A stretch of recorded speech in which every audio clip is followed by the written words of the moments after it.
شان ہے, جس کا مضمون ہے جو کوئی شخص جمعہ کے دن 200 بار درود پاک پڑھے اس کے 200 برس کے گناہ معاف کر دیے جاتے ہیں. ایک بار محبت کے ساتھ درود پاک پڑھ لیں. صلو علی الحبیب صلی اللہ تعالی علی محمد صلی اللہ علیہ وسلم. آج سے انشاءاللہ ایک سیریز جو ہے ہمارے بیانات کی ہو کہ ہم ایک ٹاپک کے تحت بیان سنتے چلے جائیں اور ہم سب انشاءاللہ کچھ سیکھیں. ہم انشاءاللہ قرآن سے ہی کچھ سیکھنے کی کوشش کریں گے اور انشاءاللہ اس کی برکتیں حاصل کریں گے. قرآن کریم فرقان حمید کی تو کیا شان ہے. انشاءاللہ آج کچھ قرآن پاک کی جو تاثیر ہے, انشاءاللہ اس پروگرام میں ہم قرآن پاک کی ان آیتوں کے بارے میں بھی جانیں گے جس میں رب عز و جل نے ایمان والوں سے ڈائریکٹلی بات کی ہے. آپ کو پتہ ہے قرآن میں مور دین 6600 آیات ہیں, مگر 89 آیتیں وہ ہیں اپروکسیمیٹلی جس میں اللہ کریم نے ہم سب سے براہ راست بات کی ہے. یا ایھا الذین آمنو کہہ کر, اے ایمان والو کہہ کر. اللہ نے مجھ سے اور آپ سے کیا بات کی ہے کم از کم وہ تو ہم جان لیں. تو انشاءاللہ قرآن کی باتیں ہمارا جو ٹاپک ہوگا اس میں ہم یہ آیتیں بھی کور کریں گے. تقریباً قرآن پاک میں 100 کے قریب واقعات ہیں, اسٹوریز آف قرآن ہیں. ہم انشاءاللہ وہ بھی گریجولی کور کریں گے. ویسے میں مشورہ دوں گا, یہ بیان تو ظاہر ہے کہ اللہ نے چاہا مہینوں چلتے رہیں گے اور اس پہ جا کے چیزیں جا کے کور ہوں گی, لیکن اگر آپ واقعی قرآن کے ایسنس کو لینا چاہتے ہیں تو ان دو چیزوں کو پڑھ لیں. 89 قرآن کی آیتیں جس میں اللہ نے ڈائریکٹلی مجھ سے اور آپ سے بات کی ہے, اور قرآن کے 100 واقعات. اچھا, ان دونوں کو الحمدللہ علماء کرام نے ہمارے لیے آسان کر کے قرآن سے ایکسٹریکٹ کر کے الگ کتابیں دے دی ہیں. ایک کتاب کا نام ہے اے ایمان والو, یہ کتاب بھی آپ dawatIslami.net سے فری ڈاؤن لوڈ کر سکتے ہیں, اور ایک کتاب کا نام ہے عجائب القرآن غرائب القرآن, یہ قرآن کے واقعات ہیں. یہ دونوں کتابیں بہت بڑی نہیں ہیں. اگر آپ روز آدھا گھنٹہ دے دیں تو ایک آیت پڑھ لیں, ایک واقعہ پڑھ لیں, آپ انجوائے بھی کر رہے ہوں گے, قرآن انڈرسٹینڈ بھی کر رہے ہوں گے, قرآن کا میسج ڈائریکٹلی لے رہے ہوں گے. ہم نے آپ کی آسانی کے لیے الحمدللہ یہ دونوں پروگرام, یہ دونوں چیزیں یوٹیوب پر بھی بیان کر کے ہم نے ڈال دی ہیں. اگر اس کو وہاں سرچ کرنا ہے تو ایک پروگرام مدنی چینل پر ہوا تھا جس کا نام ہے ایک قصہ ہے قرآن سے, جس میں قرآن کے واقعات ہیں. اگر آپ سرچ کریں گے تو آپ کو قرآن کے سارے واقعات مل جائیں گے. 15 منٹ کا ایک واقعہ ہوگا, اس کا میسج آپ سن سکتے ہیں, بچوں کو بٹھا کے سنا سکتے ہیں. اور سیکنڈ ہمارا پروگرام تھا جس کا نام تھا اللہ کا پیغام مومنوں کے نام, جس میں یہ اے ایمان والو آیتیں, وہ بھی آپ سرچ کر سکتے ہیں. تو بہرحال اللہ کرے کہ ہم قرآن پڑھنے والے, قرآن سمجھنے والے بنے. آج قرآن کتنی تاثیر رکھتا ہے, آج جو ٹاپک ہے قرآن کتنا امپیکٹ ڈالتا ہے, قرآن کیا کمال کی کتاب ہے, اس بارے میں انشاءاللہ چند باتیں میں عرض کرتا ہوں. حضرت جبیر بن مطعم رضی اللہ تعالیٰ عنہ صحابی رسول ہیں. آپ نے فتح مکہ سے پہلے اسلام قبول کیا, مدینہ منورہ میں رہتے تھے, وہیں آپ نے وفات پائی. آپ رضی اللہ تعالیٰ عنہ اپنے اسلام قبول کرنے کا واقعہ بیان کرتے ہیں. کیسے اسلام قبول ہوا ان کا؟ کہتے ہیں غزوہ بدر میں جو غیر مسلم قید ہو گئے تھے, میں اہل مکہ کی طرف سے ان قیدیوں کے لیے نیگوشیشن کرنے کے لیے مدینہ منورہ آیا تھا. جب یہاں پہنچا تو مغرب کا وقت تھا. جناب رسول اللہ صلی اللہ علیہ وسلم مغرب کی نماز پڑھا رہے تھے. آپ علیہ الصلوۃ والسلام کی آواز مبارک مسجد کے باہر سے سنائی دے رہی تھی. نبی پاک سورہ والطور کی تلاوت فرما رہے تھے. میں بھی قرآن پاک کی تلاوت سننے لگا. مسلمان نہیں تھے مگر نبی پاک کی زبان سے قرآن کی تلاوت, کہتے ہیں بڑا انسپائرڈ ہوا اور میں بھی تلاوت قرآن سننے لگا. زبان محبوب خدا کی تھی اور کلام رب رحمان کا تھا. بس پھر کیا تھا, وہ قرآن کی آیتیں دل میں تاثیر کا تیر بن کر اترتی چلی گئیں. اور جب نبی پاک اس آیت پر پہنچے, ان عذاب ربک لواقع ما لہ من دافع, بے شک تیرے رب کا عذاب ضرور واقع ہونے والا ہے, اسے کوئی ٹالنے والا نہیں. ان آیات کو سن کر میرا دل ایسے ہو گیا جیسے ابھی پھٹ جائے گا.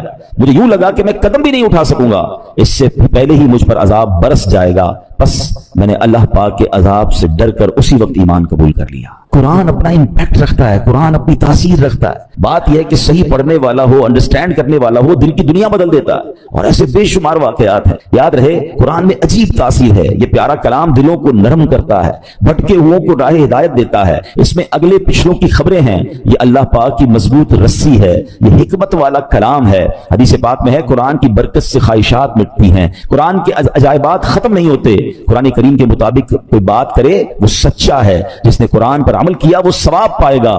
جو قرآن کریم کے مطابق فیصلہ کرے وہ انصاف کرنے والا ہوگا, اور جو قرآن کریم کی طرف بلائے ضرور وہ سیدھی راہ کی طرف بلانے والا ہوگا. ایک حدیث پاک میں فرمایا جس طرح اللہ پاک اپنی تمام مخلوق سے افضل ہے, ایسے ہی اللہ پاک کا کلام بھی باقی تمام کلاموں سے افضل و اعلیٰ ہے. یعنی اللہ پاک کا جو مرتبہ مخلوق میں ہے سب سے افضل و اعلیٰ ہے. تو کلام الہی کا جو مرتبہ ہے وہ دنیا کے تمام کلام, تمام کتابوں میں افضل و اعلیٰ وہ کلام ہے. سبحان اللہ, وہ رب کا کلام ہے. یاد رہے میرے پیارے اسلامی بھائیوں کہ قرآن مجید فرقان حمید کس طرح چھوٹی سی چند آیتوں کے ذریعے کیا کچھ ہمیں عطا فرماتا ہے۔ حضرت زید بن اسلم رضی اللہ تعالیٰ عنہ سے روایت ہے، ایک مرتبہ ایک شخص بارگاہ رسالت میں حاضر ہوا، پیارے آقا سید الانبیاء صلی اللہ تعالیٰ علیہ وسلم نے ایک صحابی رضی اللہ تعالیٰ عنہ کو فرمایا اس نئے آنے والے شخص کو قرآن کریم سکھاؤ۔ اس صحابی نے اس شخص کو سورہ زلزال سکھانا شروع کی۔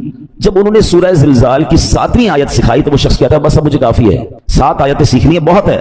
ان صحابی نے بارگاہ رسالت میں عرض کیا کہ حضور انہوں نے صرف 7 ہی آیتیں سیکھی ہیں اور کہتے ہیں مجھے کافی ہے۔ نبی پاک علیہ الصلوۃ والسلام نے فرمایا اسے چھوڑ دو، اسے فقاہت یعنی دین کی سمجھ مل گئی ہے، یعنی 7 آیتیں سیکھ کر، کیونکہ آیتیں تو قرآن کی ہر آیت میں خزانہ ہے نا، جس نے دل سے سیکھ لیا، سمجھ لیا، میسج آف قرآن لے لیا، تو 7 آیتیں اس کے لیے زندگی بھر کے لیے کافی ہو جاتی ہے۔ تو قرآن ایسا خزانہ ہے، سبحان اللہ، میرے رب کا کلام ہے قرآن، واہ کیا بات پیارے قرآن کی، مصطفیٰ پر ہوا ہے یہ نازل، اس میں ہر شے کا ہے بیان شامل، سب سے افضل کتاب ہے قرآن، واہ کیا بات پیارے قرآن کی۔ اے میرے پیارے اسلامی بھائیوں، ایک بڑا ہی کمال کا واقعہ جو میں بات کر رہا ہوں نا کہ قرآن دلوں کی دنیا کیسے بدلتا ہے۔ اللہ کرے میں اور آپ قرآن سے دوستی کر لینا تو توبہ کرنے کے لیے، سدھرنے کے لیے، اللہ کی طرف رجوع لانے کے لیے قرآن کیا کمال کا کردار ادا کرتا ہے۔ حضرت ابو ہاشم رحمۃ اللہ تعالی علیہ فرماتے ہیں ایک مرتبہ میں بصرہ جانے کے لیے ایک کشتی میں سوار ہوا، اس کشتی میں ایک مرد بھی تھا، اس کی کنیز بھی تھی۔ ان کا پلان کچھ اور تھا، برے کام کرنے کا پلان تھا۔ وہ کہتے جب کشتی آگے بڑھی تو اس مرد نے اپنی کنیز سے کہا ذرا شراب نکالو، شراب لائی گئی۔ وہ مرد کشتی میں بیٹھ کے شراب پینے لگا، اپنی کنیز کو کہا کچھ گانا سناؤ، وہ کنیز جو ہے وہ گانا گانے لگی۔ تھوڑی دیر بعد انہوں نے مجھے دیکھا، ابو ہاشم رحمۃ اللہ تعالیٰ کہتے کہ آپ یہ گانا گا رہی ہے، آپ کے پاس اس سے اچھی کوئی چیز ہے؟ وہ اللہ والے تھے، انہوں نے ان کے سامنے قرآن پڑھنا شروع کیا۔ اب قرآن میں جو ردھم ہے، قرآن میں جو خوبصورتی ہے، قرآن جو دلوں کو امپیکٹ ڈالتا ہے، کیا خوبصورت آیتوں کو انہوں نے انتخاب کیا۔ انہوں نے قرآن پاک کی سبحان اللہ کون سی سورہ پڑھی؟ سورہ تکویر۔ یہ ہلا دیتی ہے سورت، اگر سمجھ کے پڑھے نا بندہ کہ جس میں کس طرح قیامت کا رب نے بیان کیا۔ 30ویں پارے میں یہ سورت ہے، آپ نے تلاوت شروع کر دی، اذا الشمس كورت واذا النجوم انكدرت واذا الجبال سيرت۔ ترجمہ کیا ہے اس کا؟ جب سورج کو لپیٹ دیا جائے گا اور جب تارے جھڑ پڑیں گے اور جب پہاڑ چلائے جائیں گے۔ ان آیات کو سن کر وہ شخص رونے لگا، جو شراب پی رہا تھا وہ فوراً کپ کپی تاری ہو گئے، رونے لگا۔ حضرت نے جب یہ آیت تلاوت کی وَإِذَا الصُّحُفُ نُشِرَتْ، اور جب نامہ اعمال کھولے جائیں گے تو وہ کہنے لگا اے کنیز میں تجھے اللہ پاک کی رضا کے لیے آزاد کرتا ہوں، اس شراب کو بہا دو۔ پھر اس نے مجھے قریب بلایا اور کہنے لگا میرے بھائی تم کیا کہتے ہو، کیا اللہ پاک میری توبہ قبول فرمائے گا؟ اللہ اکبر، اللہ والے تھے، کیا جواب بھی قرآن سے ہی دیا اور قرآن کی وہ آیت تلاوت کی ان اللہ یحب التوابین ویحب المتطہرین۔ سبحان اللہ۔ ترجمہ کنز العرفان، بے شک اللہ بہت توبہ کرنے والوں سے محبت فرماتا ہے اور خوب صاف ستھرے رہنے والوں کو پسند فرماتا ہے۔ بس اس شراب پینے والے گانے باجے میں منہمک شخص نے جب یہ سنا کہ رب توبہ کرنے والوں کو قبول فرماتا ہے، محبت فرماتا ہے، چلتی کشتی میں اس بندے نے اللہ سے توبہ کر لی۔ میرے پیارے اسلامی بھائیوں، قرآن اس طرح دلوں پر اثر ڈالتا ہے۔ یاد رہے قرآن کا ایک نام حکمت بھی ہے، یعنی یہ وہ کتاب ہے جس کو پڑھنے سے حکمت و دانائی ملتی ہے۔ قرآن کریم کا ایک نام صراط مستقیم ہے، یعنی وہ کتاب ہے جو بھولے بھٹکوں کو سیدھے رستے کا مسافر بناتی ہے۔ قرآن کریم کا ایک نام نور ہے، یعنی وہ عظیم کتاب ہے جو نور بانٹتی اور دلوں کو روشن کرتی ہے۔ ایک صحابی رسول ہیں حضرت ثابت بن قیس رضی اللہ تعالیٰ، ان کا گھر جو ہے وہ رات بھر چمکتا رہتا تھا، روشن رہتا تھا۔ آج کل تو ہمارے گھروں میں لائٹیں ہوتی ہیں، اس زمانے میں تو لائٹیں نہیں ہوتی تھی، لوگ رات کو چراغ بند کر دیتے تھے کیونکہ رات کو لائٹ کی ضرورت نہیں ہوتی تھی۔ تو لوگ حیران ہوتے تھے کہ حضرت ثابت بن قیس کا گھر کیوں چمکتا ہے۔ سرکار دو عالم علیہ السلام کی بارگاہ میں گئے، حضور رات بھر ثابت بن قیس کا گھر جگمگاتا ہے۔ اچھا صحابہ بھی کمال کے تھے نا، whenever they want to ask something, any unusual thing، وہ کہیں اور نہیں جاتے تھے، وہ جناب رسول اللہ صلی اللہ علیہ وسلم کی بارگاہ میں جاتے تھے۔ ان کو پتا تھا یہاں سے بڑا پیارا جواب مل جائے گا۔ سرکار دو عالم علیہ السلام نے فرمایا یقیناً ثابت بن قیس رات کو سورہ بقرہ کی تلاوت کرتے ہوں گے۔ صحابہ گئے، جا کر پوچھا، ثابت بن قیس نے کہا کہ ہاں میں واقعی گھر میں رات کو سورہ بقرہ کی تلاوت کرتا ہوں۔ یہ ہے قرآن، یہ ہے قرآن کا نور، سبحان اللہ۔ چھوڑو یہ ظلمتوں کے شکوے کرو نہ ہر دم، چھوڑو یہ ظلمتوں کے شکوے کرو نہ ہر دم، ہے روشنی کی خواہش قرآن پڑھ کے دیکھو۔ تو قرآن پاک کی کیا بات ہے۔ اب قرآن پاک جہاں طبیعتوں پر اثر ڈالتا ہے، انسان کی کیفیتوں پر اثر ڈالتا ہے، وہ قرآن کریم امراض کو بھی دور کرتا ہے۔ جی ہاں، قرآن کریم باطنی امراض کو بھی دلوں کے صاف کرتا ہے، جسمانی امراض کو بھی کیسے دور کرتا ہے ذرا سنیے گا۔ قرآن میں اللہ فرماتا ہے یا ایھا الناس قد جاءتکم موعظۃ من ربکم وشفاء لما فی الصدور۔ ترجمہ کنز العرفان، اے لوگو تمہارے پاس تمہارے رب کی طرف سے نصیحت اور دلوں کی شفا آ گئی۔ مشہور مفسر قرآن حکیم الامت حضرت مفتی احمد یار خان نعیمی رحمۃ اللہ تعالی اس آیت کے تحت فرماتے ہیں قرآن کریم رب کی طرف سے بندوں کی روحانی پرورش کا ذریعہ ہے. دل کی بیماریاں جو ان پٹ ہوتا ہے دل کی جو باطنی بیماریاں ہیں, فرمایا جہالت, شک, شرک, نفاق, برے عقیدے, برے اخلاق, حسد, کینہ, ہوس, دنیا کی حرص, عداوت, یہ تمام گناہ جو ہیں ان سے قرآن کریم ان سب کی اصلاح کرنے والا ہے. اللہ کرے کہ ہم قرآن کو پڑھیں اور دل سے پڑھیں, انڈرسٹینڈ کرنے کی کوشش کریں کیسے امپیکٹ ڈالتا ہے. ایک اور واقعہ سنیں. اللہ ان توبہ کرنے والوں کے صدقے ہمیں بھی سچی توبہ عطا فرمائے. علامہ ابن جوزی رحمۃ اللہ تعالی لکھتے ہیں ایک عبادت گزار بزرگ تھے, 40 سال تک بر اعظم افریقہ کا بڑا مشہور ملک ہے سوڈان, وہاں ایک غار میں رہ کر اللہ کی عبادت کرتے تھے. کہتے ہیں میں اس غار میں تھا تو ایک شخص اس غار میں آ گیا اور اس کے پاس کھانا بھی تھا, شراب بھی تھی. وہ آ کر بیٹھ گیا, اس نے مجھے دیکھا نہیں, میں اسے نظر نہیں آ رہا تھا, تو اس نے شراب پینا جب جیسے شروع کی, برتن اٹھایا تو میں نے اونچی آواز میں قرآن پاک کی آیت تلاوت کی. یہ آیت جو ہے نا کئی لوگوں کی توبہ کا سبب بنی ہے. بڑے بڑے بزرگ جو ہیں جو بدلے ہیں, جو ان کی لائف کا ٹرننگ پوائنٹ تھا نا, وہ یہ ایک قرآن پاک کی آیت ہے. کبھی موقع ملا تو میں انشاءاللہ اس آیت کو مزید اس کے واقعات بیان کروں گا.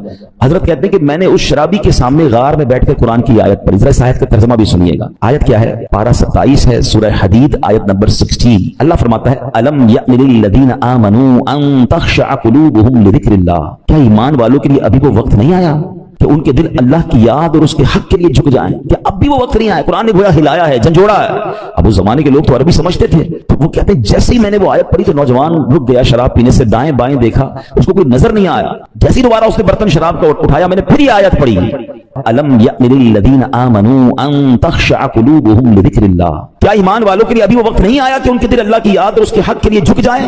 اب کی بار تو جب قرآن کریم اس نے سنا تو اس کے دل میں یہ باتیں تاثیر کا تیر بن کر اتر گئی.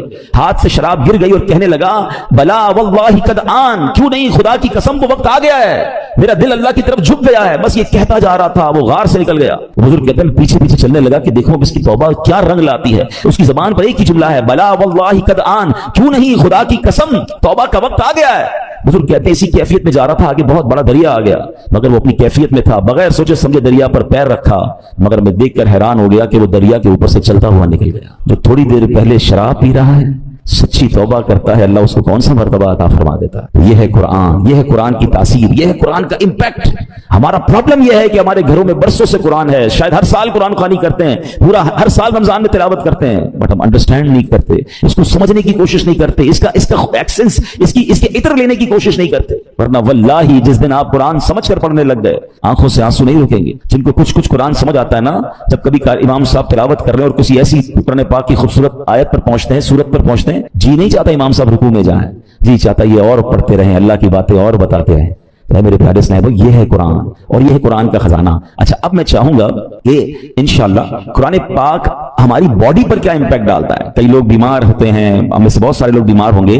قرآن میں ہمارے جسمانی شفا کیسی ہے, اب ذرا یہ سنیے گا. قرآن پاک میں خود رب فرماتا ہے وَنُنَزِّلُ مِنَ الْقُرْآنِ مَا هُوَ شِفَاءٌ وَرَحْمَةٌ لِّلْمُؤْمِنِينَ. اور ہم قرآن میں وہ چیز اتارتے ہیں جو ایمان والوں کے لیے شفا اور رحمت ہے. اللہ پاک کے آخری نبی علیہ الصلوۃ والسلام فرماتے ہیں خیر الدواء القرآن, یعنی بہترین دوا قرآن کریم ہے. قرآن کی مختلف آیتیں ہیں, مختلف صورتیں ہیں, جس کو پڑھ کر دم کیا جائے اپنے آپ پر یا مریض پر تو اسے کیسے شفا ملتی ہے. اور یہ صحابہ کرام کا طریقہ, خود نبی پاک علیہ السلام کا معمول کیا تھا, سنیے پیارے آقا علیہ السلام کا یہ معمول کہ صحابہ کرام اور بڑے بڑے اولیاء کرام تقریباً 1450 صدیوں سے امت کے مجربات یعنی تجربہ شدہ کاموں میں ہے کہ قرآنی آیات پڑھ کر دم کیا جائے تو اللہ پاک شفا عطا فرماتا ہے. مسلمانوں کی امی جان بی بی عائشہ صدیقہ رضی اللہ تعالیٰ عنہ فرماتی ہیں کہ نبی پاک علیہ السلام کے اہل خانہ میں سے جب کوئی بیمار ہوتا تو آپ علیہ السلام معوذات یعنی سورہ فلق اور سورہ ناس پڑھ کر اس پر دم کیا کرتے تھے. تو میں آپ سب کو مشورہ دیتا ہوں, روز صبح اپنے گھر سے جب نکلیں یا فجر کی نماز پڑھیں, اول آخر درود پاک سورہ فلق اور سورہ ناس پڑھ کر اپنے ہاتھ پر دم کریں اور پورے جسم پر پھیر لیں. اپنے بچوں پر اسکول جانے سے پہلے دم کریں, مدرسے میں جانے سے پہلے دم کریں. یہ گویا ان کا ایک حصار ہے. رات کو سوتے وقت یہ عمل کر لیں, یہ خود نبی پاک علیہ السلام کا عمل ہے. یہ انشاءاللہ بلاؤں سے مصیبتوں سے آپ کی حفاظت بھی کرے گا اور یہ بیماریوں کو بھی دور کرے گا. ایک مرتبہ ایک صحابی نے بچھو کاٹنے پر سورہ فاتحہ پڑھ کر دم کیا, اللہ پاک نے اس مریض کو شفا عطا فرما دی. ایک صحابی کے قبیلے میں ایک پاگل شخص تھا جس کو لوگ زنجیروں سے باندھ کر رکھتے تھے. صحابی رسول نے 3 دن صبح و شام 3 مرتبہ سورہ فاتحہ پڑھ کر دم کیا, اللہ پاک نے اسے پاگل پن سے شفا عطا فرمائی. اللہ کے کلام میں کمال ہے. ہم کاش اللہ کے کلام سے محبت کریں اور اس کی برکتیں لوٹیں. ایک بار حضرت عمر فاروق رضی اللہ تعالیٰ عنہ کو کیسر روم کے بادشاہ نے خط لکھا, میرے سر میں درد ہے اور دائمی درد ہے, ٹھیک ہی نہیں ہوتا ہے.